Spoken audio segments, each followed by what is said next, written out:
और बड़ी खबर है मिडिल ईस्ट से, खबर ईरान से, जहां पर होर्मुज स्ट्रेट के पास ईरान में 6 धमाकों की खबरें हैं। केशम द्वीप इलाके में जोरदार धमाकों की खबर सामने आई है।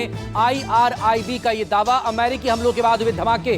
ट्रंप प्रशासन ने प्रोपोर्शनल रिस्पांस की पुष्टि की है। ईरान यूएस तनाव के बीच मिडिल ईस्ट में एक बार फिर से यह संकट बढ़ रहा है, क्योंकि इससे पहले इजराइल के लगातार लेबनान पर अटैक के बाद 2 महीनों तक चला सीजफायर टूटा था, जब ईरान की तरफ से करीब 30 बैलिस्टिक मिसाइल्स दागी गई थी इजराइल पर। और अब जिस तरह की खबरें हैं, अमेरिका का एक अपाचे हेलीकॉप्टर जो कि होर्मुज स्ट्रेट में मार गिराने को लेकर ट्रंप नाराजगी जता रहे थे, आरोप ईरान पर था।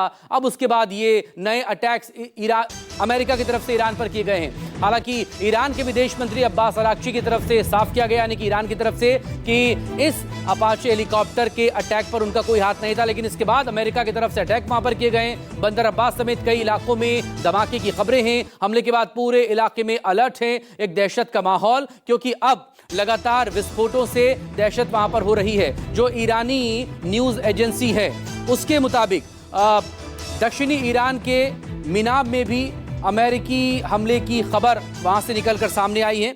6 अलग अलग जगहों पर ये अटैक्स वहां पर हुए हैं, और ऐसे में आप अंदाजा लगा सकते हैं। दूसरी तरफ अमेरिका ने तमाम अपने जो यूएस बेस हैं, खासतौर पर कुवैत में और बहरीन में, वहां उसको लेकर अलर्ट अमेरिका की तरफ से जारी किया गया है। अलर्ट इस बात को लेकर कि ईरान की तरफ से हमला हो सकता है, क्योंकि ईरान की तरफ से पहले यह साफ किया गया था कि अगर अब उसके ऊपर कोई हमला होता है तो तमाम अमेरिकी ठिकानों को वो अपने निशाने पर लेगा। इस सबके बीच एयर डिफेंस और रडार सिस्टम पर अमेरिकी स्ट्राइक की खबरें हैं। होर्मुज स्ट्रेट के पास ईरानी ठिकानों पर ये हमले हुए हैं।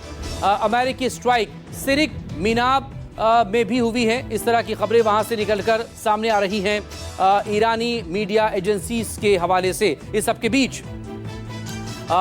बीच जो अटैक्स अब हुए हैं, अब ये खबरें निकलकर वहां से सामने आ रही हैं कि बहरीन में एक बार फिर से निशाने पर ले रहा है ईरान